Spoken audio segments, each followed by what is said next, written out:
Rishab Pant should retire. MSD has no knees. Ishant Sharma gives Gaalis. Chahal gets trolled on LinkedIn and more.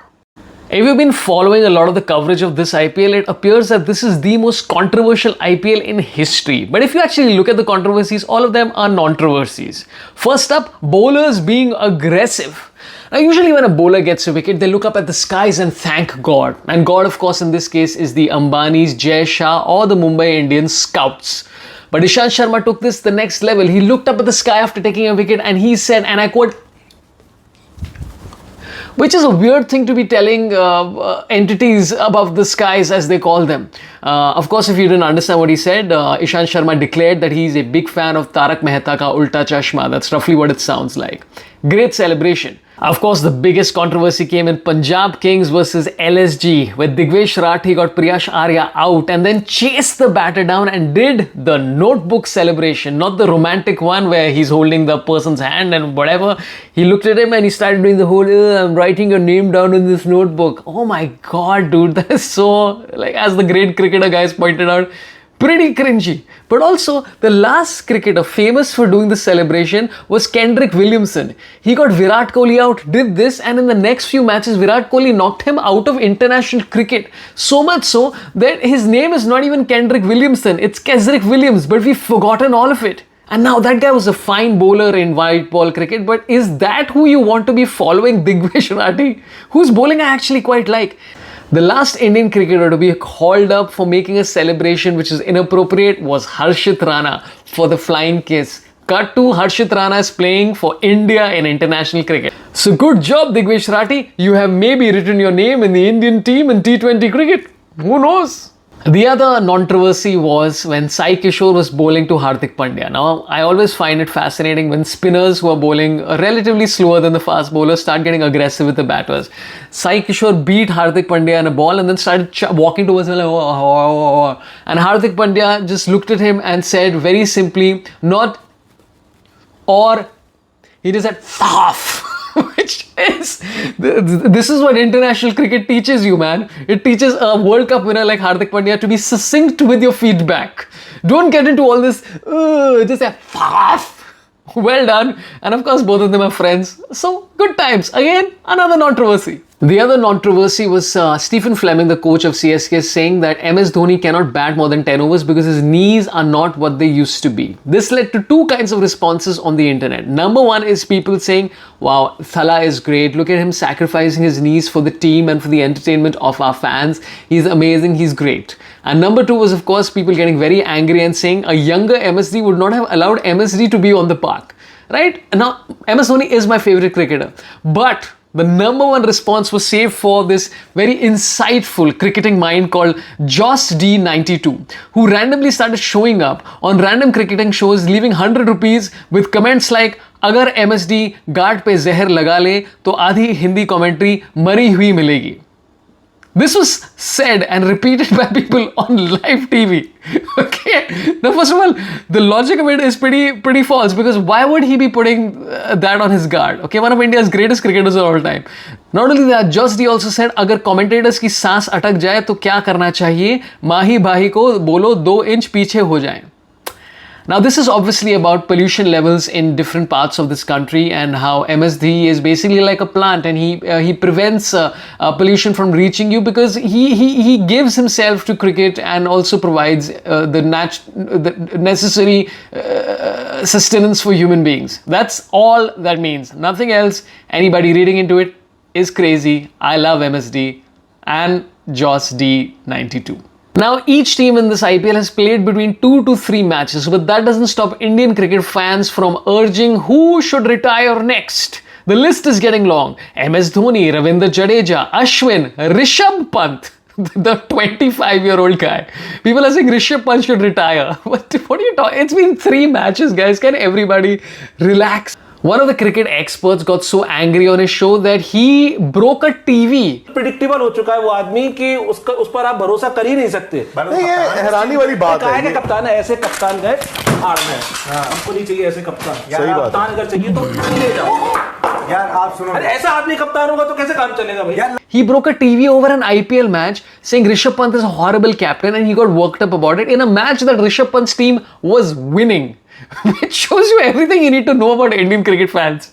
Even when success is on our path, we're still angry. Now this is a legit controversy. Ashutosh Sharma, who's probably played the innings of the IPL so far from Delhi Capitals, in a podcast had said that Chandrakant Pandit, the coach of KKR, had almost derailed his whole career. He said that Chandrakant Pandit did not like him and hence refused to make him play for the MP team despite him doing fantastically well. Which means the most important match in this IPL is on 29th of April, DC versus KKR. Very exciting. And also, a very subtle way of Ashutosh Sharma to say he's a big fan of Gautam Gambhir. Because Gautam Gambhir did what Chandrakant Pandit did to Ashutosh Sharma to Chandrakant Pandit. Left him behind from the Indian team. Looking forward to Ashutosh Sharma, guys. Let's see what happens. Yuzvendra Chahal got trolled on LinkedIn by a gentleman called Siddhant Garg, who's a brand and partnership and brand strategist, obviously not planning on doing any work in the cricketing sphere. Because here's what he said. He said on December 22nd, 2020, Yuzvendra Chahal got married when the Nifty was at 13,466.3, which is the most LinkedIn sentence I've heard in a long time. Today, it's at 22,907. If instead of getting married, he had invested 3.7 crores, the present value of 4.75 crores, discounted at 6% in the Nifty at the time, the investment could have compounded and potentially exceeding 8.08 crores. Feeling sad for Yuzi Bhai, he lost three things: wife, money, and opportunity. Above analysis was just a funny comparison. Now, but very few of us are getting married for investment reasons. I know for a fact that when my wife got married to me, she did not look at it like, hey, listen, 2 years back, my portfolio was worth 2.5 thousand rupees and now it's worth 3.8 thousand rupees. You really need to buck up because this is worse than what Nifty is offering me. So either you buck up in this marriage or I'm going to go marry the Sensex, which is, the one time in our relationship that the last three letters of that happen. Anyway, enough about sadness. About at the start of the IPL, a lot of people started calling Harbhajan Singh a racist. Now, on the surface, here is what he said. Harbhajan Singh basically, according to people, called Jofra Archer a Gaali taxi, which means a black cab. Now, yes, I understand. I know what you're thinking. That sounds pretty screwed up. But what he actually said was, London में वो काली taxi है ना, वो बहुत तेज भागती है उसका metre. Talking about Jofra Archer giving the most runs in any IPL match by any bowler. He was talking about the black cabs in London whose meter runs very fast. But of course, people decide, let's just jump to the fray and call this man any kind of ist, which is very normal on the internet.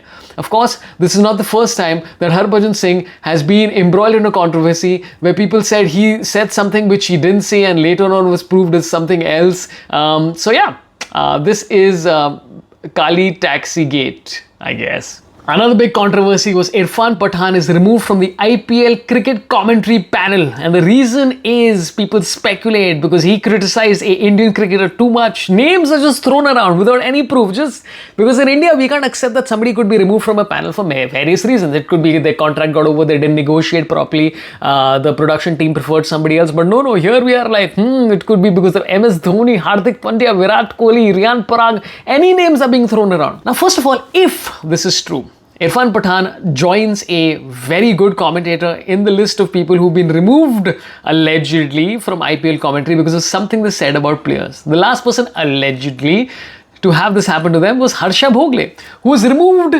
because of Amitabh Bachchan. If you remember the story, Amitabh Bachchan put out a tweet where he said Indian cricket commentators need to stop being so biased against Indian cricketers, because what Harsha Bhogle did was he spoke about the other team. That's it. He spoke about the other team and complimented them, saying they're doing well when they were doing well. But Indians are like, how can you say there is the second team there? How can you say the second team? There is no other team. India plays any other team. There is only India playing. Australia is not there. There is only India. Now, I don't know if he was sacked because of that, but cut to, he was removed from the IPL cricket commentary panel. So, you do the mathematics, my friends. And if Irfan Pathan is in the same boat, he's joining Harsha Bhogle, who's one of the most respected cricket voices in the planet. So, good job, Irfan Pathan. You're in good company. Not only that, I think this might be a positive thing for Irfan Pathan because now he started a YouTube channel, which means Irfan can become Irfi Bhai. If he joins forces with Wasim Jafar, it could be Irfi Bhai and Wase Bhai. That's something I would pay to see. Ghante Ka King, Indian edition, Irfan Bhai, unleash thyself. This is my favorite controversy of this year's IPL. CSK is ball tampering. That's right. Ruturaj Gaikwad walks over to Khalil Ahmed and both of them appear to exchange some kind of something that one of them had in their pocket, and people are like, oh, this is sandpaper gate. They both have ball tampering. Oh, this is big controversy. Ban CSK for 2 more years because of this. There's only one small problem with this allegations of ball tampering. It was the second ball of the second innings. It was a new ball. Who tampers a new ball? Who takes a new ball and is like, remove any chance of swing? That's right, remove it. We are so stupid. We don't know how to ball tamper correctly. Ball tampering, either in a cricket match or in your regular life, happens towards the latter end of the innings when you're trying to get reverse swing. And the people who made these allegations that the second ball of the match is ball tampered are people who start their ball tampering very early in the day in their own personal lives. At about 9 o'clock they start off because there's nothing else going on. So they're like, let's just tamper the ball. Anyway, IPL has allowed saliva on the ball. Listen, I'm not connecting the two, but just maybe do some research of what ball tampering is. If you enjoyed that video, then please leave a like and leave a comment. In the comments, let me know what is your favorite controversy or non-controversy in this year's IPL, or just anything that you found absolutely absurd. Maybe I'll talk about it in a future match. Podcasts are coming up, my friends. We have some surprise guests coming up over the next week. It's going to be some of my favorite people in cricket are going to be coming soon. So stay tuned for that. If you've missed the previous podcast, check them out. They'll be somewhere around. I'll pop up on the frame somewhere or the other. And anyway, if you like it, like it. If you don't like it, anyway, this is not my main job. My main job is to become an IPL cricket commentator because I heard there's a vacancy there. Thanks a lot for watching. Love you all. Marry me. Goodbye.